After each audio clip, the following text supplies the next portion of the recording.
Hello everyone. आज का हमारा चैप्टर है पत्र लेखन। मानव जीवन में पत्र लेखन का महत्वपूर्ण स्थान है। मानव जीवन में पत्र लेखन का महत्वपूर्ण स्थान है। पत्र लिखते समय हमें निम्न बातों पर ध्यान देना चाहिए। पत्र की भाषा सरल एवं स्पष्ट होनी चाहिए। पत्र की भाषा सरल एवं स्पष्ट होनी चाहिए। आप पत्र में अपने विचारों को इस प्रकार प्रकट करें कि पत्र पढ़ने वाले को कोई शंका या दुविधा ना हो। पत्र संक्षिप्त होने चाहिए। पत्र संक्षिप्त होने चाहिए। कक्षा में पत्र लिखते समय छात्र अपने पते के स्थान पर परीक्षा भवन तथा अपने नाम के स्थान पर सदैव क ख ग अथवा अ ब स लिखें। पत्र के दो भेद होते हैं, अनौपचारिक और औपचारिक। अनौपचारिक पत्र जिनसे हमारा निजी संबंध होता है, या फिर हम ऐसे भी कह सकते हैं कि सगे संबंधियों को हम अनौपचारिक पत्र लिखते हैं। जैसे माता पिता, भाई बहन, मित्र आदि को हम अनौपचारिक पत्र लिखते हैं।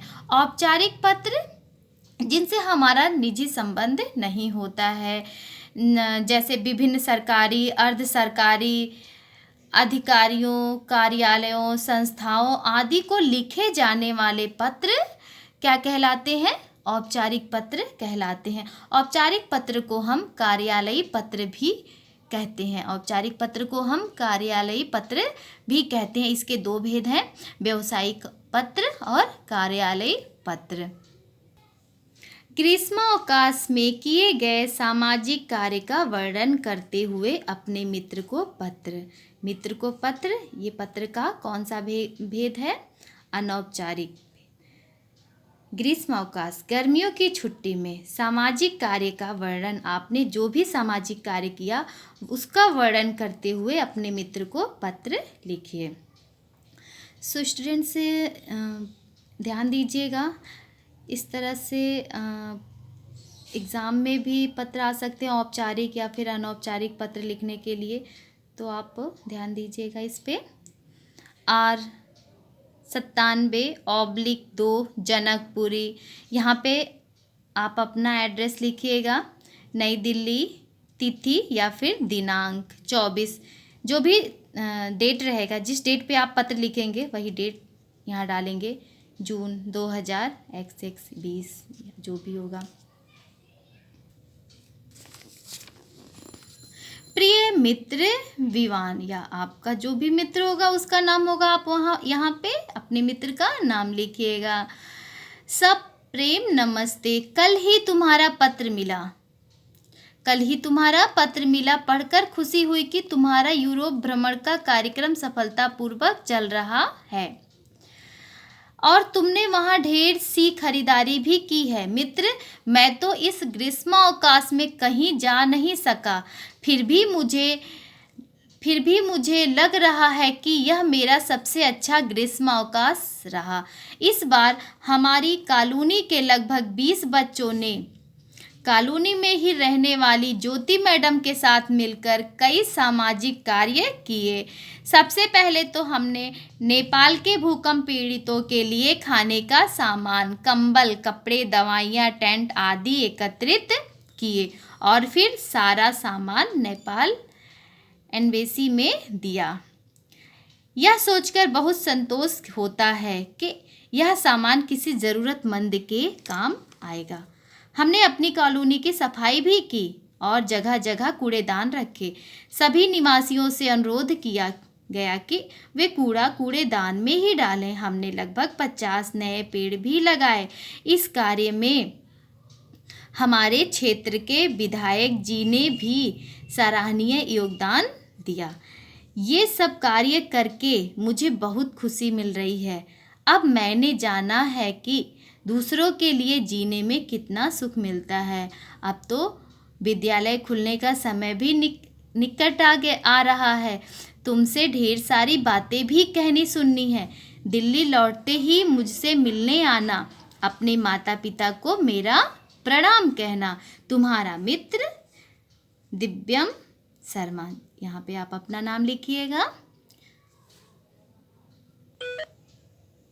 सो स्टूडेंट्स, अभी हमने अनौपचारिक पत्र का भेद देखा था। अब आइए औपचारिक पत्र का भेद देखते हैं।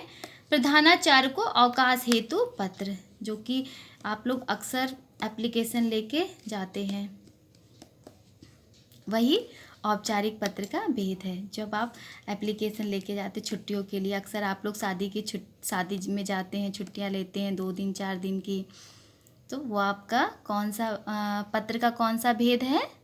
औपचारिक भेद है। 36A ब्लॉक, सरोजनी नगर, नई दिल्ली, तिथि 7 जुलाई 2020। यहाँ पे अपना एड्रेस लिखेंगे। प्रधानाचार्य, लिटिल फ्लावर स्कूल, बासी, सिद्धार्थ नगर। विषय, इस पे ध्यान दीजिएगा। विषय आपका एक ही सेंटेंस या एक वाक्य में होना चाहिए। इसको आप बहुत बड़े में नहीं लिखेंगे। जब भी आप किसी भी औपचारिक पत्र में विषय लिखेंगे, उसे आप एक ही सेंटेंस में लिखेंगे। इस चीज़ का ध्यान दीजिएगा। उसके बाद महोदय या फिर माननीय। सविनय निवेदन है कि मैं आपके विद्यालय की कक्षा 8वीं की छात्रा नेहल ठुकराल हूँ। मेरे बड़े भाई का विवाह 11 जुलाई को होना तय हुआ है। विवाह समारोह लखनऊ में संपन्न होगा। अन्य रस्में भी वहीं निभाई जाएगी।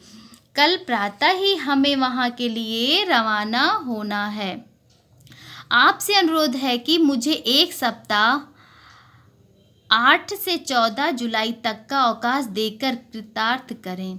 मैं आपको विश्वास दिलाती हूँ या फिर दिलाता हूँ कि इस अवधि में हुआ सारा कार्य मैं वापस आकर पूरा कर लूँगी या फिर पूरा कर लूँगा। धन्यवाद सहित आपकी आज्ञाकारिणी छात्रा, आपका आज्ञाकारी छात्र नेहल ठुकराल, या जो भी आपका नाम होगा आप यहाँ पे लिखेंगे। ओके सो स्टूडेंट्स, इस पत्र लेखन का आप स्क्रीनशॉट ले लीजिएगा और आप इसको हिंदी फर्स्ट की कॉपी में लिख भी लीजिएगा। प्रधानाचार्य को अवकाश हेतु पत्र, ये हमारे सिलेबस में भी है, ठीक है। प्रधानाचार्य को अवकाश के लिए पत्र। बैंक प्रबंधक को नया खाता खुलवाने हेतु पत्र, ये भी हमारे सिलेबस में है। इसके बाद है महानगर टेलीफोन निगम के क्षेत्रीय प्रबंधक को पत्र, ये भी है सिलेबस में। और इसके बाद है प्रधानाचार्य को पुस्तकालय के विषय में पत्र। स्वास्थ्य अधिकारी को सफाई न होने के संबंध में पत्र। ये 3 से 4 पत्र हमारे सिलेबस में है फर्स्ट पीरियोडिक टेस्ट के अंतर्गत। इसमें से आप ये पहला तो लिख ही लीजिएगा नोटबुक में। आइए दूसरा भी आपको रीड करके दिखा देते हैं। बैंक प्रबंधक को नया खाता खुलवाने हेतु। हाँ स्टूडेंट्स, एक बात और, जिन बच्चों के पास बुक नहीं होगी वो स्क्रीनशॉट लेकर के रिटन वर्क ज़रूर कंप्लीट कर लेंगे। ओके, अगर आपको लिखने में कोई दिक्कत होती है या क्लियर नहीं आता है वीडियो, तो आप कमेंट करके बताइएगा। वीडियो हम फिर से डाल देंगे ताकि आपका रिटन वर्क कंप्लीट हो जाए, आपका कोर्स भी कंप्लीट हो जाए। जिन बच्चों के पास बुक है वो तो बुक में टिक कर लेंगे, बुक से ही कंप्लीट कर लेंगे। जिन बच्चों के पास नहीं है बुक, जो बच्चे नहीं ले पाए हैं, उनके लिए है कि वो स्क्रीनशॉट ले करके और ज़रूर कंप्लीट करें। बैंक प्रबंधक को नया खाता खुलवाने हेतु पत्र। F 401 रामकृष्णपुरम, नई दिल्ली, यहाँ पे आपका एड्रेस रहेगा। प्रबंधक state bank of India, Ramakrishnapuram, नई दिल्ली। विषय बैंक में नया खाता खुलवाना। महोदय, मैं विराट सरीन रामकृष्णपुरम का निवासी हूँ। मैं आपके बैंक में एक नया खाता खुलवाना चाहता हूँ। इसके लिए मैं सभी औपचारिकताएं पूरी करने को तैयार हूँ। मैं सभी औपचारिकताएं पूरी करने को तैयार हूँ। आपके बैंक द्वारा दी जाने वाली ग्राहक सुविधाएं अत्यंत आकर्षक हैं। मेरे कई मित्रों के खाते आपके बैंक में हैं और वे सभी बहुत खुश हैं। आशा है कि आप मेरी इस प्रार्थना को स्वीकार करते हुए शीघ्रातिशीघ्र मुझे अपने बैंक में खाता खोलने की अनुमति देंगे। धन्यवाद। भवदीय विराट सरीन। आपका जो भी नाम होगा आप यहाँ पे लिखेंगे। Okay, so students, next video में और जो भी प्रार्थना पत्र है महानगर टेलीफोन निगम के क्षेत्रीय प्रबंधक को पत्र और प्रधानाचार्य को पुस्तकालय के विषय में पत्र, स्वास्थ्य अधिकारी को सफाई न होने के संबंध में पत्र, इन तीनों पत्रों को नेक्स्ट वीडियो में एक्सप्लेन कर देंगे। Okay, thank you class.